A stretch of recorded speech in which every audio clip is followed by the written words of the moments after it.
How do you catch a thief in a room full of executives without saying a single word? She walked into a conference meeting she wasn't invited to and pressed one button that changed everything. Mara loved two things, her morning coffee and her brand new smartphone. But that Tuesday morning, something sinister was brewing in the office. As she reached into her bag, her heart skipped a beat. Her phone was gone. She looked around her cubicle. Papers scattered, pens in disarray, but no sign of the sleek black rectangle. Panic bubbled. The office buzzed with keyboards and chatter, yet Mara felt isolated, as if everyone was keeping a secret. "Did anyone see my phone?" she asked casually.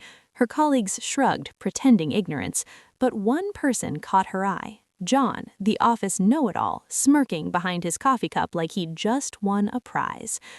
Mara's mind raced. She couldn't accuse anyone without proof. The office was full of politeness, hierarchy, and subtle vendettas. A wrong accusation could backfire badly. So she did what any smart person would. She opened her Find My Phone app on her laptop and held her breath. The little dot blinked on the map, moving steadily, stopping somewhere on the third floor. Her eyes narrowed. "Ah," she muttered, "so the game begins." John had always been a little too confident, strutting around like he owned the office. Today, his grin seemed even smugger. Mara noticed how he tapped his pocket occasionally, fidgeted with his chair, and avoided her gaze. She observed quietly from her cubicle. Every time someone mentioned phones, he would smirk nervously or chuckle awkwardly. Mara even caught him glancing at her desk several times, pretending to check emails. Her colleagues whispered little things too.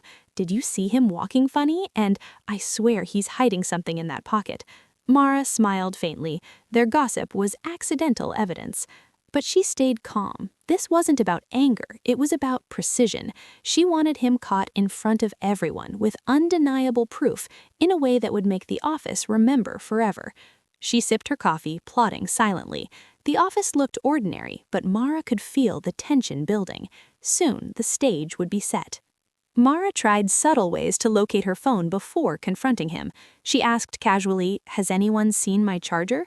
John pretended ignorance. She slid her chair across the floor, listening for the faint vibrations of a hidden device. Nothing. She even joked to herself about hiring a private detective, which made her coworkers chuckle nervously. Mara found humor in her own frustration. It kept her patient. Each failed attempt gave her more clues.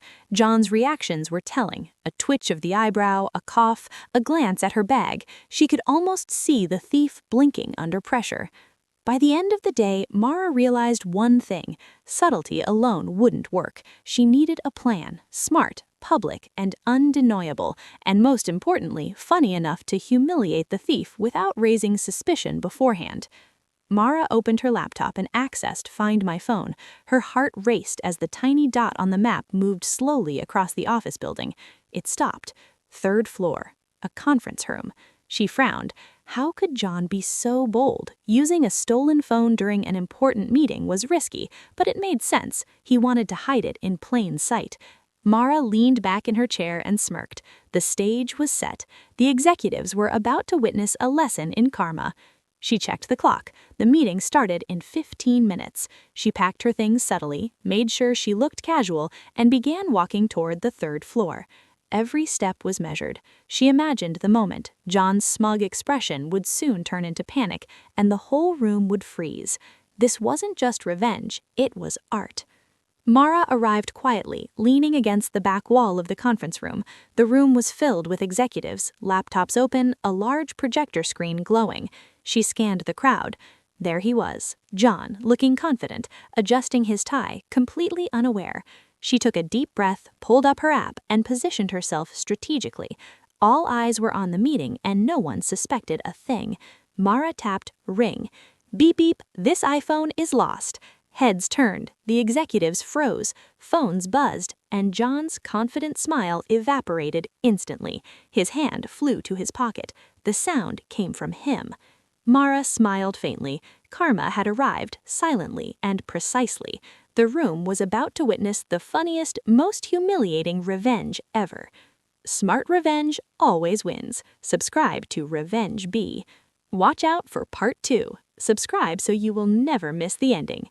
We are Revenge Bee.